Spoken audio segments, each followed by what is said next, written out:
Hi folks, Dave, the Honest Audiophile, and this is the I O Audio Volare, and these are my Honest Audiophile impressions. I want to thank Shenzhen Audio for providing the I O Audio Volare for review. To greatly appreciate it. Shenzhen Audio, you rock. Alright, so the I O Audio Volare, this will set you back $600 from your bank account. It is a 9-driver hybrid.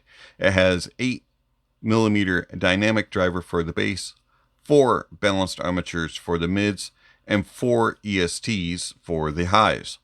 And it has 4.8 ohms of impedance, 121 decibels of sensitivity, and a frequency response range of 10 Hz to 40 kilohertz.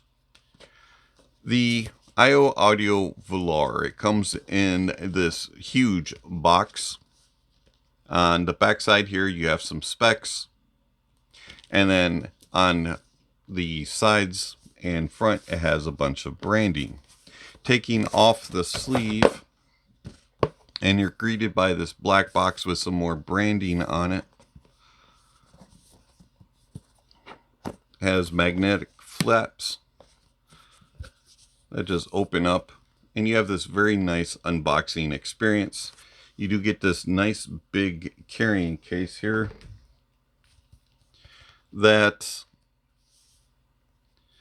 is rather large, and it reminds me of like a ring case that you would get if you're buying an expensive ring. This is very well built, does have a little bit of branding here on the top. Opening it up for the first time, you're going to have these foam inserts that you're going to have to take out, and they're a little bit hard to get out, but they do come out. And once you get them out, you have a nice area for your IEMs to sit, with a little pocket up here for some accessories. Now the pocket is a little bit snug, so it's a little bit hard to use the pocket, but the bed that the IEMs sit in works very well. So the other accessories that you get in this big huge box. So the top drawer here is your cable, and so you would have a cable, and then they give you 3 of the terminations. You get 2.5, 3.5, and 4.4 terminations.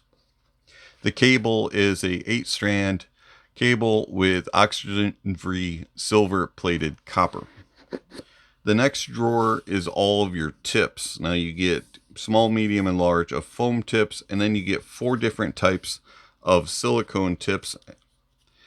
And the silicone tips come in several different sizes. So you have TW 45, TW 43, and then ST 50 and TT 55. Now the TT 55s are kind of a conical type shape. If I can get them out here, they're a little bit hard to get out. The ST 50s are a little bit more of a narrower bore, like the TT 55 is. And then the 43s are a little bit more shallow, a little bit wider bore. And then the TW45s also are a little bit wider bore.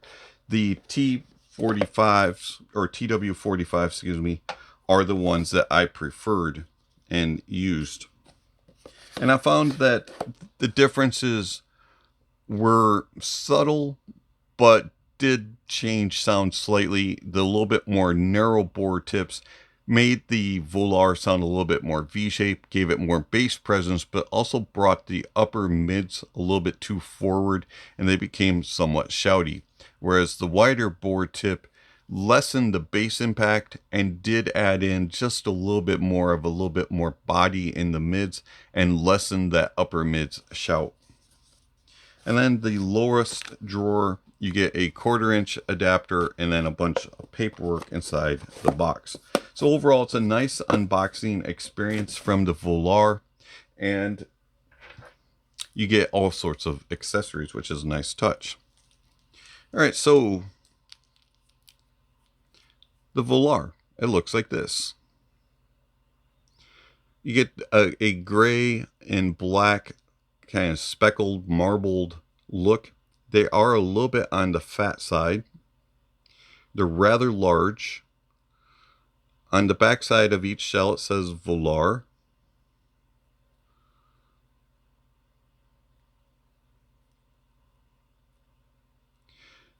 Shell is made of resin. It is a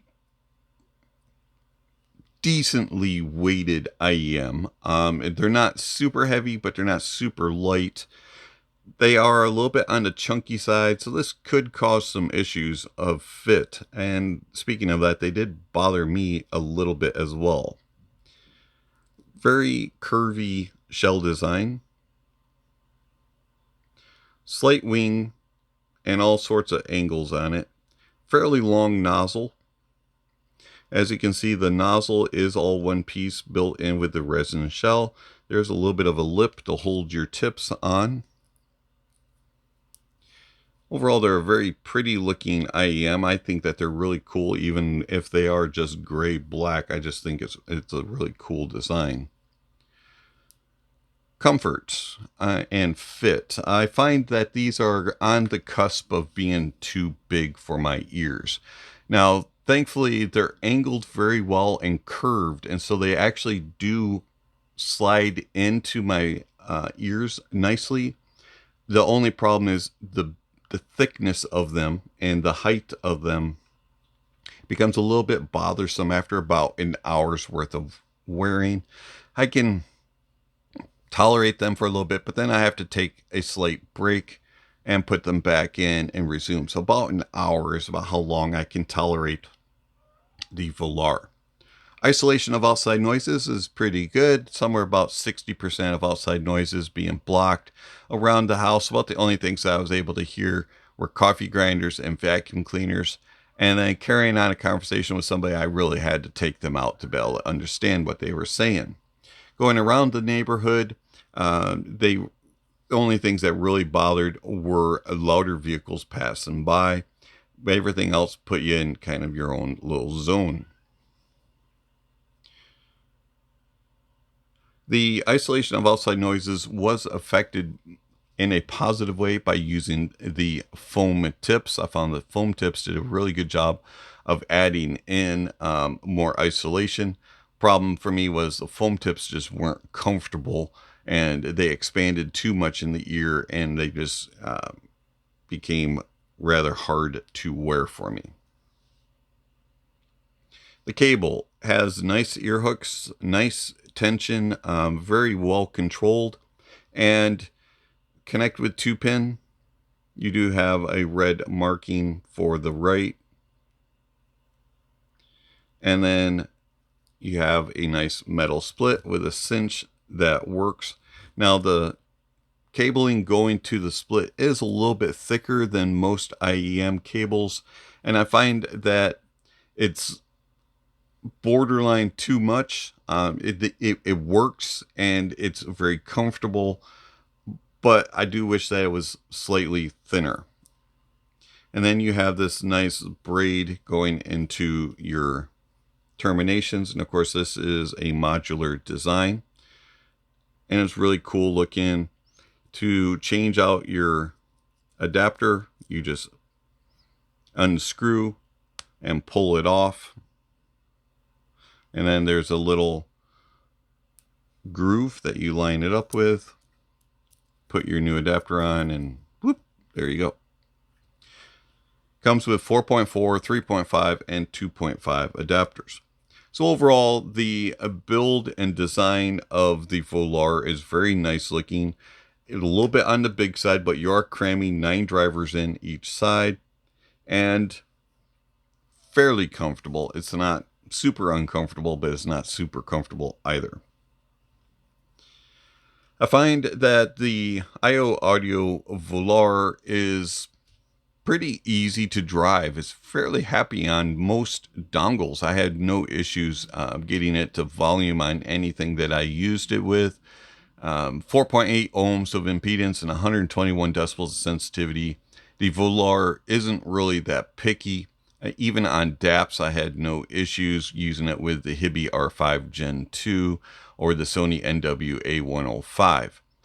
It did become a little bit fussy on some desktop gear, especially gear that had higher output impedance.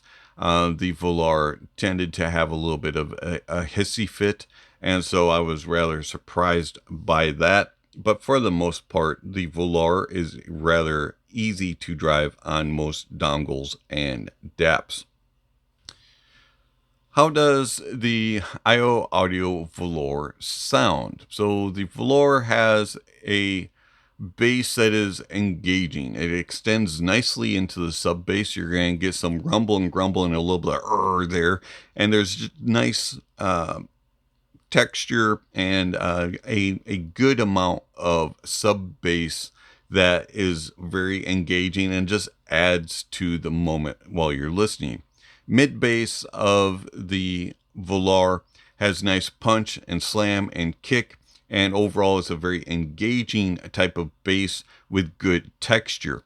And then going into the upper bass, there is a bass tuck, and the upper bass is rather thin sounding, and you just kind of miss, and at times it can sound somewhat thin in the upper bass, even going into the very beginning parts of the mid bass regions. It's just tucked a little bit too much, and it just feels a little bit lackluster in impact and slam. Overall, the tone and timbre of the bass is nice and things sound accurate and true. And then the details and resolution are really good. I was rather impressed by how much detail you do get out of the bass and how well resolved it is and how well controlled the bass is. No matter how hard hitting a track is, the Volare stays in control and does a good job of resolving all of it in a very timely manner and in a quick fashion, and just very competent sounding bass with good emphasis in the mid bass and sub bass regions and nice engagement. I wouldn't really call it neutral though, it's more of a fun factor bass. And then going into the mids, the lower mids are slightly thin sounding and do sound a little bit recessed, and things can sound a little bit further back in the track. So if you listen to a lot of like jazz tracks or classical tracks that have baritones, cellos, and brass instruments that reside down in the lower regions of the mids, organ music and things like that, they can sound a little bit thinner and a little bit further back than the rest of the mids. The upper mids are more elevated and do come in a little bit more faster than the lower mids region. From about 1K to 4K, there is a slight elevation and there's a more fullness to the sound signature. And at times that can throw off some music, depending on what genres of music you're listening to. I also found that depending on what tips I was using and what source I was using, the upper mids can be a tad shouty at times, and there is a little bit of brightness to them. Not to the point where they're fatiguing or being aggressive, but there is just those little moments of, oh, that's like, that's right there. Overall, the mids have nice tone and timbre. They are fairly natural sounding and have a tendency to over process the upper mids slightly. So if you listen to a lot of classical or jazz types of music, some of the instruments like brass instruments, woodwinds, and strings can sound a little bit artificial at times. Same thing with the lower mids, they can sound a little bit thin and lack a little bit of natural body. Detail retrieval and resolution of the mids is very good. Going into the treble, the lower treble is more emphasized than the rest of the treble. After about 8K, the Volare kind of rolls off just a little bit and goes into non-fatigue mode, but you do miss a little bit of that sparkle and energy, a little bit of the zip and the zing, and a little bit of air up top. The lower treble is the emphasis, and at times it can have a little bit of hotness depending on what tip you are using. And like the mids, the tone and timbre is good for the most part, but that lower treble region that's just a little bit elevated at times can sound slightly artificial with some instruments, but for the most part, I found that the tone and timbre of the treble was very pleasing, and just like the mids and the bass, the detail retrieval and resolution was phenomenal. So the bass, the mids, and the treble of the Volare play fairly well together. A little bit of thinness in the lower mids and upper bass regions, lacks body slightly and can throw things off just a little bit. With that elevation in the upper mids and lower treble regions, they can be at times, depending on if you're sensitive or what tips you're using, could be a little bit shouty or a little bit too forward. And then the upper treble region lacks just a little bit of air, sparkle, and energy. The soundstage of the Volare is average. It's not very wide. You get a good reproduction of small, medium, and large types of venue sizes, but you don't get that grandness, and you don't have a whole lot of width to things. That sounds very safe, and it's just kind of staying right around you. It doesn't really expand. Things just kind of sound right in this area, even though you can tell, okay, that's a smaller, medium, or larger type of stage. It doesn't go into that vastness. Depth is okay. You can look into the stage a couple rows, but you really can't read into the stage. And then imaging does a very good job of placing things, and you can follow them across the stage from side to side. There's no jittering, stuttering, spitting, spooting, whatever type of words you want to throw in there. Everything smoothly moves across the stage, and it does a good job of placement. You can go, yeah, it's right there, that's right there, that's in front, and that's in behind each other. For the most part, it does a good job of allowing you to diagnose the stage, but it doesn't really let you look deeply into the stage. Layering does a good job even on busier tracks. I was rather impressed at how well it does of keeping things focused and keeping them separated and giving them their own little spot.